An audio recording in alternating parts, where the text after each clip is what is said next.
2022 বিশ্বকাপের সেরা গোলরক্ষক ছিলেন আর্জেন্টাইন এমিলিয়ান মার্টিনেজ।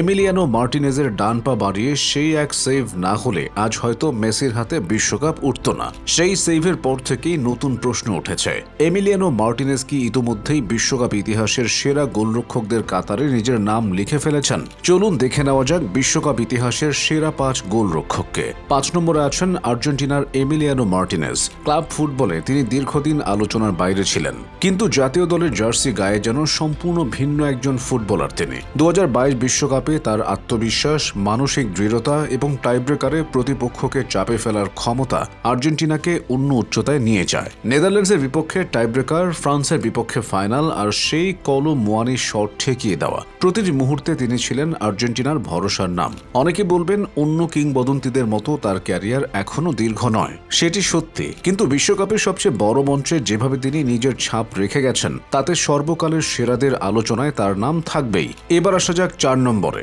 4 নম্বরে রয়েছেন সোভিয়েত ইউনিয়নের কিংবদন্তি লেভ ইয়াসিন। ফুটবল ইতিহাসে এখন পর্যন্ত একমাত্র গোলরক্ষক যিনি ব্যালন ডিওর জিতেছেন। 1963 সালে তিনি এই অসাধারণ কীর্তি গড়েছিলেন। তাকে বলা হতো ব্ল্যাক স্পাইডার, কারণ কালো জার্সি পরে পোস্টের নিচে দাঁড়ালে মনে হতো যেন 8 হাত বিশিষ্ট কোনো মাকড়সা পুরো গোলপোস্ট ঢেকে রেখেছে।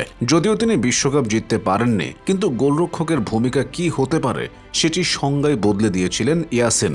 আজও অনেক বিশেষজ্ঞ তাকে ইতিহাসের সর্বকালের সেরা গোলরক্ষক বলে মনে করেন। এবার 3 নম্বরে স্পেনের ইকার ক্যাসিয়াস। 2010 বিশ্বকাপের ফাইনালে নেদারল্যান্ডসের আর্জেন রবেন প্রায় নিশ্চিত গোলের সুযোগ পেয়েছিলেন। পুরো স্পেন তখন আতঙ্কে, কিন্তু ক্যাসিয়াস নিজের পা বাড়িয়ে এমন একটি সেভ করেন যা স্পেনের প্রথম বিশ্বকাপ জয়ের পথ তৈরি করে দেয়। 2 নম্বরে আছেন জার্মানির ম্যানুয়েল নয়ার। আধুনিক ফুটবলে সুইপার কিপার শব্দটি জনপ্রিয় হওয়ার পেছনে সবচেয়ে বড় ভূমিকা তার। গোলরক্ষক হয়েও তিনি অনেক সময় ডিফেন্ডারের মতো খেলতেন। প্রতিপক্ষের আক্রমণ শুরু হওয়ার আগেই বিপদ দূর করে দিতেন। 2014 বিশ্বকাপে জার্মানির শিরোপা জয়ের অন্যতম প্রধান নায়ক ছিলেন নয়ার। বিশেষ করে আলজেরিয়ার বিপক্ষে ম্যাচে তিনি যেভাবে বারবার বক্সের বাইরে এসে বল ক্লিয়ার করছিলেন সেটি ফুটবল বিশ্বকে নতুন কিছু দেখিয়েছিল।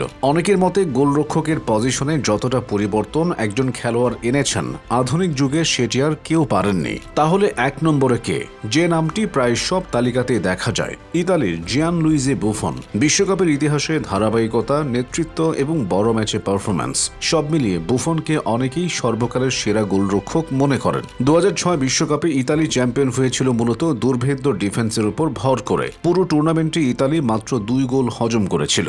এর মধ্যে একটি ছিল আত্মঘাতী গোল এবং অন্যটি ছিল জিনেদিন জিদানের নেওয়া পেনাল্টি। তবে এখানেই বিতর্ক শেষ নয়। অনেক ফুটবল প্রেমী বলবেন অলিভার কান কোথায়, কেউ বলবেন গর্ডন ব্যাংকসের নাম থাকা উচিত ছিল, আবার কেউ হয়তো দাবি করবেন এমিলিয়ানো মার্টিনেজকে আরো ওপরে রাখা উচিত। আর এটাই ফুটবলের সৌন্দর্য, প্রতিটি প্রজন্মের নিজস্ব নায়ক থাকে। কিন্তু একটি বিষয় নিশ্চিত, বিশ্বকাপের ইতিহাসে এই গোলরক্ষকদের অবদান কখনো মুছে যাবে না। কারণ যখন সবাই গোলদাতাদের নাম মনে রাখে তখন কিছু গোলরক্ষক এমন কিছু সেভ করে যান যা একটি ট্রফি, একটি দেশ, এমনকি পুরো ফুটবল ইতিহাসের গতিপথ বদলে দেয়। আর 2026 বিশ্বকাপ সামনে রেখে এখন সবচেয়ে বড় প্রশ্ন একটাই, এমিলিয়ানো মার্টিনেজ কি আরও একবার বিশ্বকাপ জিতে নিজেকে বুফন, ইয়াসিন কিংবা নয়ারের সমতুল্য উচ্চতায় নিয়ে যেতে পারবেন, নাকি ইতিহাসের পাতায় যুক্ত হবে নতুন কোনো গোলরক্ষকের নাম? সেটির উত্তর দেবে সময়। তবে একটি বিষয় নিশ্চিত, বিশ্বকাপের মঞ্চে নায়কেরা শুধু গোল করেন না, কখনো কখনো তারা গোলও বাঁচান।